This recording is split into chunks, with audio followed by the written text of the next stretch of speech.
Hi. ఇవాళ రామప్ప దేవాలయాన్ని దర్శించుకుందాం.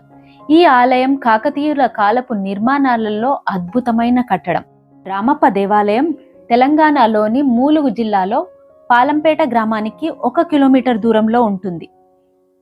ఈ రామప్ప దేవాలయం 800 సంవత్సరాల క్రితం అంటే క్రీస్తు శకం 1213వ సంవత్సరంలో నిర్మించారు. కాకతీయ రాజు రుద్రదేవుడు హయాంలో ప్రారంభమైన ఈ గుడి నిర్మాణం గణపతి దేవ చక్రవర్తి కాలంలో పూర్తయిందంట. కాకతీయుల సైన్యాధిపతి ఈ ప్రాంతపు సామంతరాజు రేచర్ల రుద్రుడు ఈ గుడి నిర్మించినట్లు శాసనాలు చెప్తున్నాయి. దేవాలయ నిర్మాణం 1173లో ప్రారంభించి 1213 వరకు పూర్తి చేశారట. అంటే 40 సంవత్సరాలు పట్టింది ఆలయ నిర్మాణానికి. ఈ ఆలయాన్ని రామప్ప ఆలయం అనే కాకుండా రుద్వేశ్వర ఆలయం అని కూడా అంటారు. ఇక్కడ గుడి కంటే గుడిలోని శిల్పాలకు ప్రపంచ ప్రసిద్ధిగాంచింది. అంతేకాకుండా ఈ ఆలయం ప్రత్యేకతలో మరొక విశేషం, గుడి కట్టించిన వారి పేరుతోనో గుడిలోని దేవుని పేరుతోనో ప్రాచుర్యం పొందకుండా గుడిని నిర్మించిన శిల్పి పేరుతో ప్రాచుర్యం పొందడం ఎంతో ప్రత్యేకం.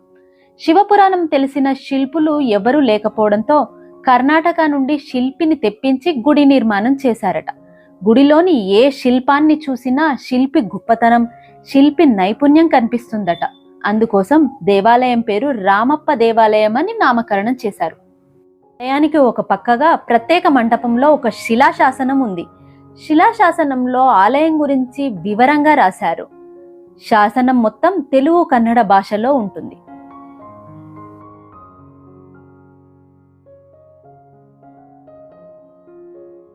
ఈ ఆలయాన్ని పైనుండి చూస్తే భూమిపై వెలుగుతున్న నక్షత్రంలా కనిపిస్తుంది. ఆలయం మొత్తం నక్షత్రాకారంలో నిర్మించడమే ఇందుకు కారణం.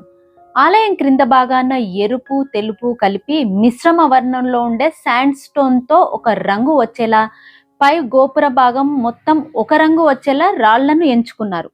దేవాలయంపై ప్రతి అంగుళం పువ్వులు, సింహాలు, ఏనుగులు, అనేక శిల్పాలతో అందంగా అద్భుతంగా కనిపిస్తుంది. గుడి చుట్టూ ప్రదక్షిణలు చేయడం కోసం వీలుగా మండపం లాంటి నిర్మాణం ఉంటుంది. దేవాలయం కింది నుండి గమనిస్తే పలకలు పలకలుగా శిలలు, దాని మీద ఎత్తుగా దేవాలయం ఉంటుంది.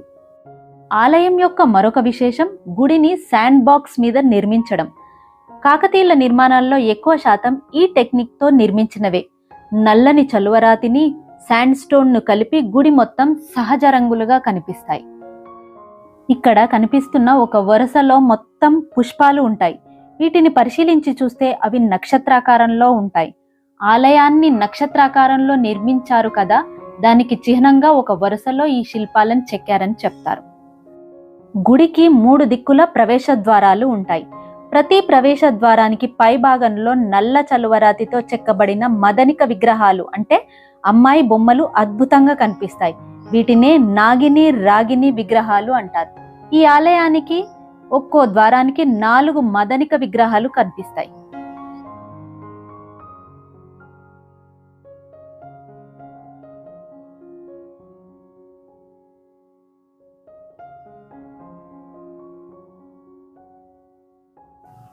ఆలయానికి ఒక వరుసలో ఆలయం చుట్టూ 520 ఏనుగులు చెక్కారు. ఇవన్నీ ఒకదాని వెనుక ఒకటి వెళుతున్నట్లుగా ఉంటాయి.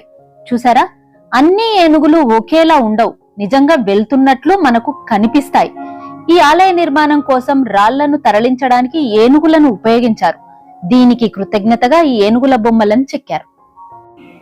ఆలయం లోపల ఇక్కడ నేలపై కొన్ని బ్లాక్స్ పైకి లేచాయి, కొన్ని బ్లాక్స్ లోపలికి కుంగిపోయి ఉన్నాయి. ఎందుకంటే 17వ శతాబ్దంలో పెద్ద భూకంపం వచ్చిందట. ఈ భూకంపం రిక్టర్ స్కేల్ పై 7 నుండి 8 వరకు తీవ్రత ఉండవచ్చని అంచనా.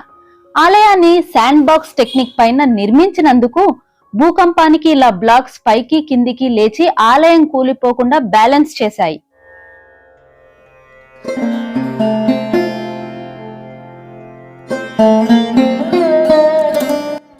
గర్భాలయ ద్వారానికి ఇక్కడ మనకు శిల్పాలలో పేరిణి శివతాండ నృత్యం కనిపిస్తుంది.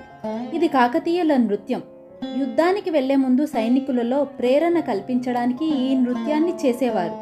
మధ్య వరుసలో నాట్యం చేసే శిల్పాలు, ఇరువైపులా మృదంగాలు వాయిస్తున్న శిల్పాలు. కాకతీయుల తర్వాత ఈ నాట్యాన్ని చేసేవారు లేకపోవడంతో ఈ శిల్పాల ద్వారా నటరాజ రామకృష్ణ గారు మళ్ళీ ఈ నృత్యాన్ని కంపోజ్ చేశారట. ఇప్పుడు ఈ నృత్యం తెలంగాణ రాష్ట్ర నృత్యంగా గుర్తించారు.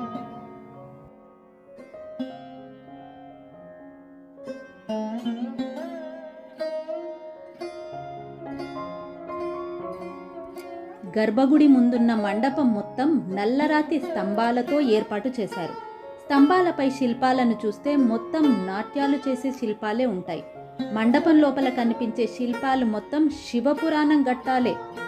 గజాసుర సంహారం, దక్ష సంహారం, త్రిపురాసుర సంహారం, శివతాండవం, గోపికా వస్త్రాభరణం, క్షీరసాగర మదం, ఇలా ఎన్నో మనకు కనిపిస్తాయి.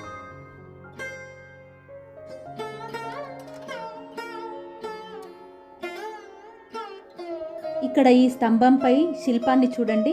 మధ్య భాగంలో 3 మనుషులు ఉన్నారు, కానీ 4 కాళ్ళు ఉన్నాయి. మామూలుగా 6 కాళ్ళు ఉండాలి. మనం చేయి కప్పి విడివిడిగా చూస్తే ఎవరి కాళ్ళు వాళ్ళకుంటాయి.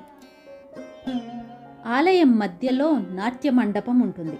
నాట్య మండపం పైభాగం శ్రీచక్రం ఆకారంలో ఉండి మధ్యలో నటరాజస్వామి, చుట్టూ నాట్య భంగిమలలో నాట్యకారిణులు ఉంటారు.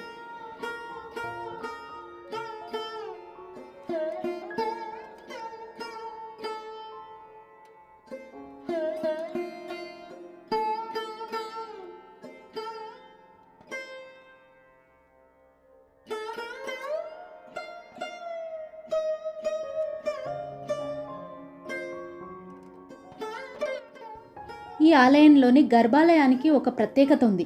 నార్మల్గా గర్భాలయం చీకటిగా ఉంటుంది, ఎందుకంటే గర్భాలయ ద్వారాలు చాలా దగ్గరగా ఉంటాయి, ఇంకా కిటికీలు ఉండవు.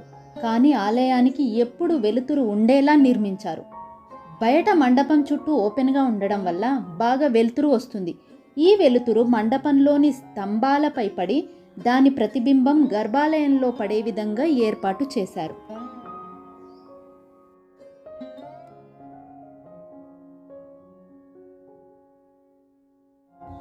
ఆలయానికి ఎదురుగా ఒక ప్రత్యేక మండపంలో 9 అడుగుల నందీశ్వరుడు మనకు దర్శనమిస్తాడు. 9 అడుగుల నందీశ్వరుడు ఒక కాలు నిలబెట్టి చెవులు రిక్కించి చూస్తున్నట్టు ఎంతో అలంకరించి ప్రత్యేక మంటపంలో కొలువుదీరి ఉంటాడు.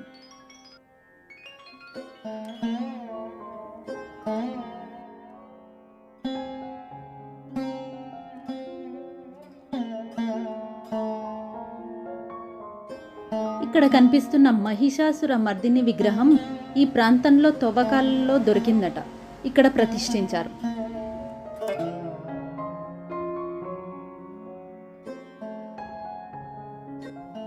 ఇక్కడ కనిపిస్తున్న ఈ దేవతా శిల్పాలలో దేవుళ్లతో పాటు జైనులు, మల్లయుద్ధం చేస్తున్న శిల్పాలు, ఇంకా ఈజిప్షియన్లు కూడా ఉన్నారు. కాకతీయులకు ఈజిప్షియన్, పర్షియన్, యూరోపియన్లతో వర్తక వ్యాపారాలు ఉండేవట.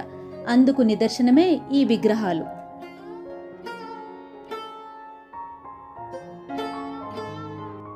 ఇక్కడ పైకప్పుకు కనిపిస్తున్న విగ్రహాన్ని గజకేసరి అంటారు. ఒకే శిలపై 3 శిల్పాలు చెక్కారు. కింది భాగంలో ఏనుగు, పైన సైనికుడు, ఆ పైన సింహం ఉంది. గజకేసరి అనేది కాకతీయుల బిరుదు, దానికి చిహ్నమే ఈ శిల్పాలు. ఇక్కడ కనిపిస్తున్న ఆలయం కూడా శివాలయమే. ఈ ఆలయం ప్రధాన ఆలయానికి మోడల్. ప్రధాన ఆలయం నిర్మించే ముందు ఈ ఆలయాన్ని నిర్మించారు. ఇక్కడ కనిపిస్తున్న ఆలయ గోపురాలు ఒకదానిపై ఒకటి 3 ఉన్నాయి కదా. ఇలా ఆలయం చుట్టూ 3 ఉన్నాయి, అంటే 9 ఆలయాలు. ఇవి నవగ్రహాల ఆలయాలన్నమాట. ఆలయాన్ని పూర్తిగా రాతితోటే నిర్మించారు, కానీ గోపురం మాత్రం తేలికపాటి ఇటుకలతో, అంటే ఫ్లోటింగ్ బ్రిక్స్తో నిర్మించారు. గోపురాన్ని కూడా రాతితోటే నిర్మిస్తే ఆలయంపై ఎక్కువ భారం పడుతుందని వారి ఉద్దేశం. ఇవి ఆలయం గురించిన విశేషాలు. ఈ విశేషాలు మీకు నచ్చినట్లయితే లైక్ చేయండి, షేర్ చేయండి, అలాగే కామెంట్ బాక్స్లో కామెంట్ చేయండి. ఉంటాను. బాయ్.